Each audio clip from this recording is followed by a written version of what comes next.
Invocação do Mal. 4. O Último Ritual. Hoje eu separei tudo o que ninguém notou e como isso muda a sua visão do final da franquia. Primeiro, a história real por trás do filme. O ponto de partida de Invocação do Mal 4, O Último Ritual, é um dos casos mais sombrios investigados por Ed e Lorraine Warren, a infestação da família Smurl, em West Pittston, Pensilvânia. O período real se estendeu de 1974 até 1989, mas o filme escolhe situar os eventos em 1986, momento em que os Warren já consideravam se aposentar das investigações paranormais. Isso cria um peso dramático extra, mostrando como até mesmo o casal, acostumado com o sobrenatural, foi testado ao limite. Na vida real, Jack e Janet Smurl relataram que a casa que haviam reformado começou a apresentar sinais estranhos, ruídos metálicos nas paredes, arranhões, odores pútridos, TVs queimando sem motivo e móveis se movendo sozinhos. Com o tempo, as manifestações se tornaram agressivas. Jack dizia ser atacado por uma entidade, enquanto Janet relatou sofrer abusos de natureza sexual por forças invisíveis. Esses relatos chocaram até mesmo a comunidade local e se tornaram tema de manchetes nos anos 80. O filme, porém, condensa essa linha temporal extensa em poucos dias de puro terror. Essa adaptação permite criar uma narrativa mais dinâmica, mas sem abandonar o núcleo emocional. Uma família simples, de fé católica, que vê seu lar, seu símbolo de segurança, se transformar em um campo de batalha espiritual. Essa é justamente a essência que fez o caso Smurl se destacar entre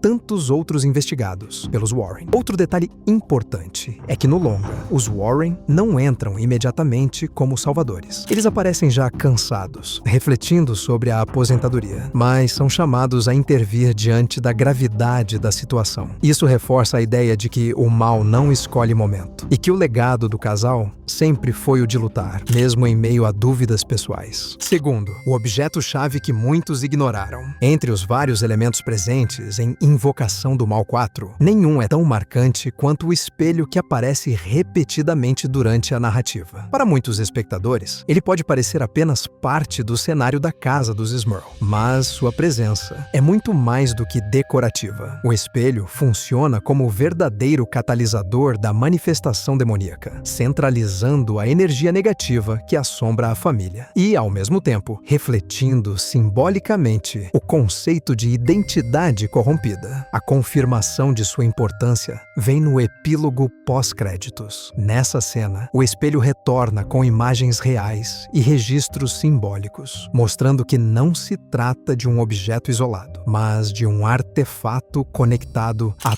toda a mitologia da franquia. É como se o filme dissesse que, apesar de Annabelle e de outros itens já conhecidos, este espelho sempre esteve destinado a ser o elo mais poderoso na coleção de artefatos amaldiçoados dos Warren. Terceiro, passagem de bastão. Judy e Tony em foco. O grande destaque não está apenas no retorno de Ed e Lorraine Warren, mas no espaço dado a Judy, filha do casal, e a Tony Spera, que no universo real se tornou o responsável pelo Museu dos Warren. Diferente de aparições anteriores, em que Judy surgia mais como lembrança ou alívio narrativo, aqui ela finalmente assume uma posição ativa, demonstrando que herdou tanto a sensibilidade mediúnica da mãe quanto a coragem do pai. A participação de Tony é igualmente relevante. Ele não aparece apenas como um apoio romântico ou coadjuvante, mas como alguém que entende a responsabilidade de lidar com os artefatos amaldiçoados que os Warren acumularam ao longo das décadas. Juntos, Judy e Tony representam a transição natural do legado, mostrando que mesmo com Ed e Lorraine se aproximando de uma aposentadoria forçada pelos limites da idade e dos traumas, a luta contra o sobrenatural não termina. A narrativa sugere que Judy e Tony podem se tornar os novos guardiões do Museu dos Warren e, consequentemente, do próprio equilíbrio entre o bem e o mal. Quarto, homenagens e rostos conhecidos que passam rápido. Um dos elementos que tornam Invocação do Mal 4 tão especial é a forma como o filme presta homenagem a toda a franquia. Entre os rostos que surgem estão figuras como Carolyn Perron, da família que inaugurou a saga no primeiro Invocação do Mal, Peggy Maggie Hodgson, associada ao polêmico caso de Enfield, explorado no segundo filme, e até David Glatzel, o jovem central no terceiro capítulo. Essas aparições funcionam como ecos do passado, lembrando ao espectador que todos esses casos estão interligados pelo trabalho incansável de Ed e Lorraine. O impacto emocional dessas homenagens é imenso para quem acompanhou a franquia desde o início. Elas reforçam a ideia de que cada história investigada pelos Warren deixou marcas permanentes em sua jornada. O casamento de Judy, mostrado no epílogo, é o momento em que essas presenças se tornam ainda mais simbólicas. Reunir antigos personagens em uma ocasião de união e esperança cria um contraste poderoso com o terror vivido em cada um de seus filmes. Quinto, onde o último ritual se encaixa na cronologia. Compreender Invocação do Mal 4. Dentro da linha do tempo oficial é essencial para perceber a profundidade de suas escolhas narrativas. O longa se passa em 1986, período que marca um ponto de virada tanto para os Warren quanto para o próprio universo da franquia. Essa data vem logo após os eventos dos dois primeiros filmes, que retratam o caso Perron e o caso Enfield, e antecede o clímax de outras ramificações, como os acontecimentos de Annabelle e a Freira. Ed e Lorraine já carregam anos de experiências traumáticas. O caso Smurl é forte o suficiente para puxá-los de volta, mostrando que, mesmo em um momento de dúvida, seu papel como investigadores do sobrenatural ainda é necessário. Esteticamente, esse recorte dos anos 80 também influencia a atmosfera do longa. A fotografia aposta em cores ligeiramente mais vibrantes, mas sem perder o tom sombrio característico da saga. Detalhes como os figurinos, os objetos de cena e até a tecnologia da época reforçam a ambientação, ao mesmo tempo em que os diretores reimaginam sons e imagens já vistos em capítulos anteriores. Esses retornos não são repetição, mas ressignificação. Elementos visuais, como crucifixos, closes nos olhos durante possessões